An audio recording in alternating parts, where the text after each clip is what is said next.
Hi and welcome back to ITEFL Online. I'm here with Marek Kiczkowiak. Sorry, I knew I was going to get that wrong. That's fine, don't worry. How do you say it again? Kiczkowiak.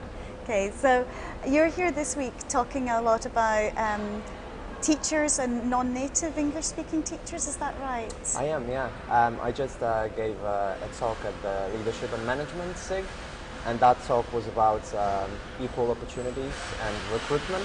So how to try and go beyond sort of this issue when you only employ native speakers, to try and give equal opportunities to all teachers regardless of where they come from. Yeah. And is that still something that's happening? Are jobs being advertised? I think so, very, very much so. I mean, just to give you a couple of figures, for example, in 2013 when they looked at job ads in the Middle East, they found that 88% of them were discriminatory, and the main discrimination being passport or native speaker. In the EU, for example, now the new PC term is native-like or native level, which basically means that the school is looking for native speakers as well, and it's about 3/4 of all job ads on the internet seem to be for native speakers only. So I think it's it's still a very, very big issue. It might seem like it isn't, for example, in places like ITEFL, because I think a lot of us here are very sort of open-minded and, you know, are supportive of non-native speakers. But if you especially start talking to people on the internet, you would be incredibly surprised what opinions they have on this issue. Yeah, and what work is there happening to try and change the mindset of these organisations? Well, I think, you know, for example, events like this one with Leadership and Management SIG is very important, because then you can directly talk to the recruiters.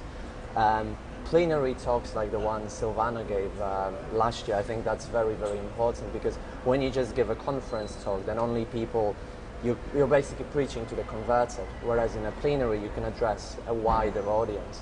And I think what I'm personally interested as well is, and I'll be talking about that on Thursday, is teacher training and how we can talk about English as a lingua franca and native and non-native speakers, speaker teachers in teacher training. Because when I was trained, when I did my CELTA, when I did my Delta, that was never talked about. So for me it was, you know, an unexpected shock to the system when I sort of, I found this brick wall that, you know, as a non-native speaker I couldn't find a job, but nobody had ever told me about that. So that's what I'm interested in, introducing it into teacher training courses and raising trainees' awareness of the global nature of English, and also of the fact that as a non-native speaker you are in the second-class citizen, that what makes you a good teacher is other things, like your ability to teach, for one.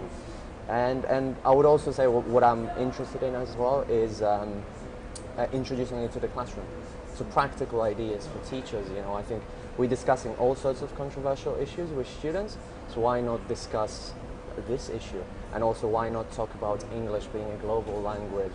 So those kind of more practical things, I think that's where we should be heading now, I think. Yes, yeah. And have you seen organisations like Trinity International House changing the way that they set up courses in taking this into consideration?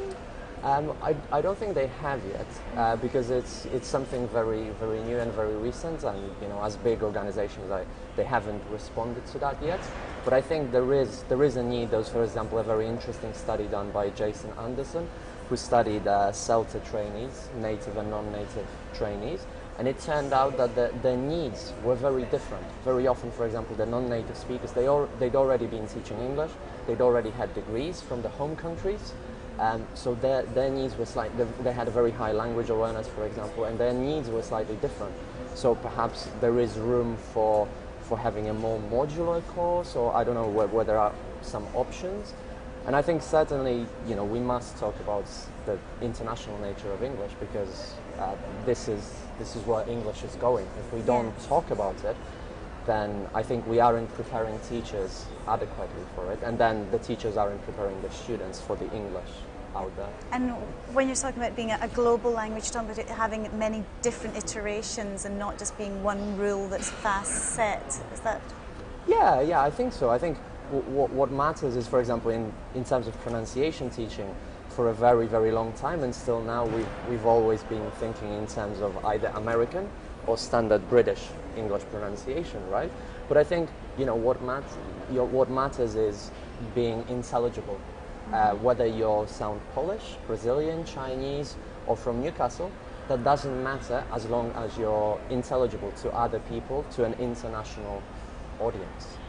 And I think, you know, that's the shift that we need to, a shift of perspective that needs to take place, not just in terms of teaching pronunciation, but also in terms of all the other skills and grammar, vocabulary. Yes, yeah.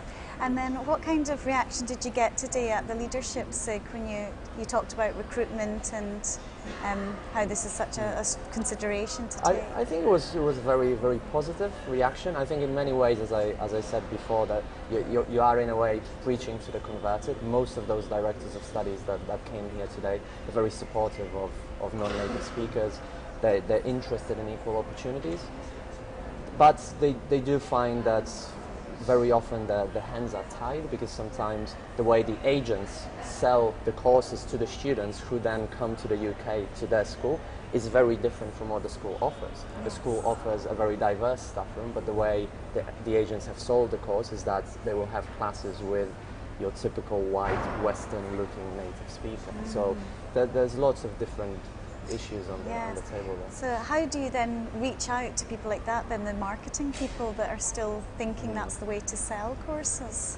I think it's a very good question, and perhaps we should be giving talks like that at conferences for agents, because they're ultimately a lot of people say that students demand native speakers, but if they do, we shouldn't be surprised really, because for the last 50 years how we've been selling the English language as belonging either to the British or to the Americans. And if you look at the advertising in ELT, even still now, you look at posters, brochures, most people there are, your typical white Western-looking native speakers, and there's very little of that diversity there. And I think that's why this is what the students expect to see.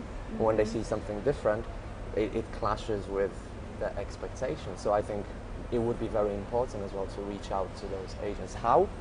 I don't know. Maybe you know, or some of the listeners do, but perhaps a plenary at a conference for agents, or talks there. Great. Thank you very much, Marek. It was really interesting to meet you today. Thank you. And we'll be back again soon.